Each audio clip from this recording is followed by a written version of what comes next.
મિત્રો, સ્વાગત છે તમારા બધાની મનપસંદ ચેનલ HK એજ્યુકેશન ઓફિશિયલ પર।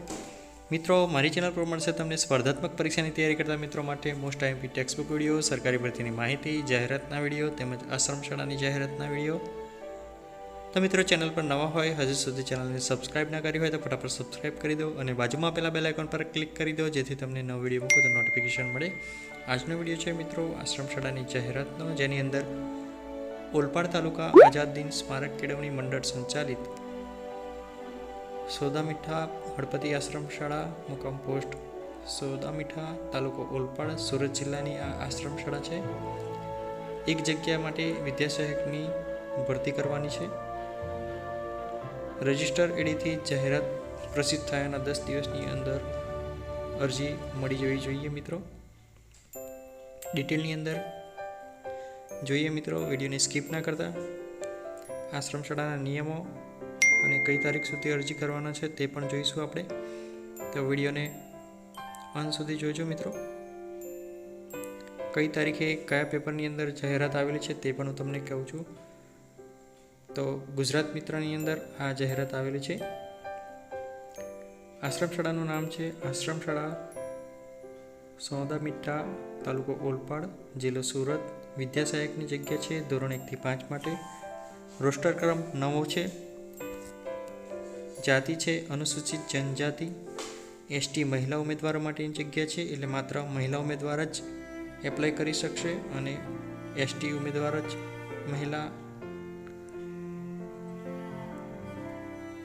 અરજી માન્ય ગણાશે। અન્ય કેટેગરીની મહિલાની અરજી અમાન્ય ગણાશે, એટલે ST ઉમેદવાર મહિલા હોય તે જ અરજી એપ્લાય કરી શકશે મિત્રો। ત્યાર પછી લાયકાતની વાત કરીએ તો લાયકાત HSC PTC માંગેલી છે। વિષય તમામ વિષય એક જગ્યા છે અને ટેટ 1 પાસ ફરજિયાત છે। નિયમો જોઈએ તો 17/10/2023 રોજ NOC મળેલી છે મિત્રો। બીજું છે કે વિદ્યાસહાયકમાં ટેટ 1 ફરજિયાત પાસ કરેલી હોવી જોઈએ મિત્રો। તેઓની પરીક્ષા પરિણામની મુદત શિક્ષણ વિભાગના પ્રવર્તમાન નિયમોના ઠરાવ પ્રમાણે રહેશે। ત્રીજો નિયમ છે કે અધૂરી વિગતવાળી અરજી કે તમામ સેમેસ્ટરમાં જે ગુણપત્રકોમાં ગ્રેડ પદ્ધતિવાળો આપેલું હોય તો તે ઉમેદવારોએ સ્કૂલમાંથી કે કોલેજમાંથી મેળવેલા ગુણવાળું પ્રમાણપત્ર મૂકવાનું રહેશે। અરજી સાદી ટપાલ કે રૂબરૂમાં સ્વીકારવામાં આવશે નહીં, RPEDથી જ અરજી સ્વીકારવામાં આવશે અને તે 10 દિવસની અંદર મળી જવી જોઈએ મિત્રો, નહીં તો અરજી રદ થવા પાત્ર રહેશે।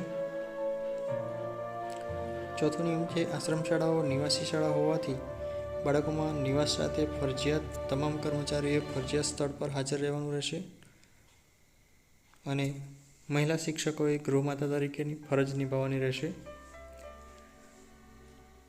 પાંચમી શરત છે કે નાણા વિભાગના નવા ઠરાવ મુજબ વિદ્યાસહાયકને 26,000 રૂપિયા માસિક પગાર આપવાનો રહેશે અને 5 વર્ષ જો સંતોષકારક સેવા ગણાય તો 5 વર્ષ પછી તેને પૂરા પગારમાં સમાવેશ કરવામાં આવશે અને જો 5 વર્ષ પહેલાં જો સેવાઓ સંતોષકારક નહીં હોય તો તેમની સેવાઓ રદ પણ કરી શકાશે। છઠ્ઠો નિયમ છે 5 વર્ષ પહેલાં વિદ્યાસહાયકોની સેવાઓ સમાપ્ત કરી શકાશે જો કોઈ સંતોષકારક સેવા નહીં જણાય તો। સાતમી શરત છે 30/11/2019ના ઠરાવ પ્રમાણે શિક્ષકોને વિનામૂલ્યે રહેવાની સુવિધા આપવામાં આવશે આશ્રમ શાળાની અંદર। આઠમી શરત છે કે અરજીની બીજી એક નકલ આદિજાતિ વિકાસ અધિકારી, બહુમાળી મકાન, 5મા માળ, નાનપુરા, સુરત સાથે પણ મોકલી આપવાની રહેશે। જો કોઈ ઉમેદવાર આદિજાતિ વિકાસ અધિકારી આશ્રમ શાળાની અરજી મોકલશે અને મંડળને નહીં મોકલે તો અરજી રદ થવા પાત્ર રહેશે, એટલે મંડળને અરજી ફરજિયાત મોકલવાની રહેશે મિત્રો। નવમી શરત છે કે ફક્ત મેરિટના નામ આવવાથી કોઈપણ ઉમેદવાર નિમણૂક માટે હક દાવો માંડી શકશે નહીં। પસંદગીની આખરી નિર્ણય જિલ્લા પસંદગી સમિતિનો રહેશે। 10મી શરત છે જે ઉમેદવાર ગુણપત્રકમાં યુનિવર્સિટી દ્વારા CGPA કે SGP કે ગ્રેડ આપેલા હોય તેવા ઉમેદવારોએ માન્ય યુનિવર્સિટીમાંથી કે કોલેજમાંથી તમામ વર્ષનું કુલ ગુણમાંથી મેળવેલા ગુણનું પ્રમાણપત્ર રજૂ કરવાનું રહેશે. આગળ કીધું એમ અરજી મોકલવાનું સરનામું લખેલા છે મિત્રો. પ્રમુખ શ્રી મંત્રી શ્રી, ઓલપાડ તાલુકા આઝાદીન સ્મારક કેળવણી મંડળ, મહાદેવ શાસ્ત્રી વિદ્યાલય, ઓલપાડ, કરંજ રોડ, ઓલપાડ, તાલુકો ઓલપાડ, જિલ્લો સુરત. પિન નંબર ખાસ લખજો 394540. અને મિત્રો આ અરજી આ જાહેરાત 16 તારીખ એટલે કે આજે 16/12/2023 રોજ ગુજરાત મિત્રની અંદર આવેલી છે. એટલે 10 દિવસની અંદર તમે અરજી કરી શકશો.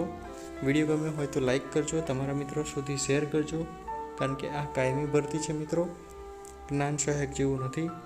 તો આશ્રમ શાળાની અંદર કાયમી ભરતી થાય છે. તો વિડીયો મિત્રો તમારા વધુના વધુ મિત્રો સુધી શેર કરજો.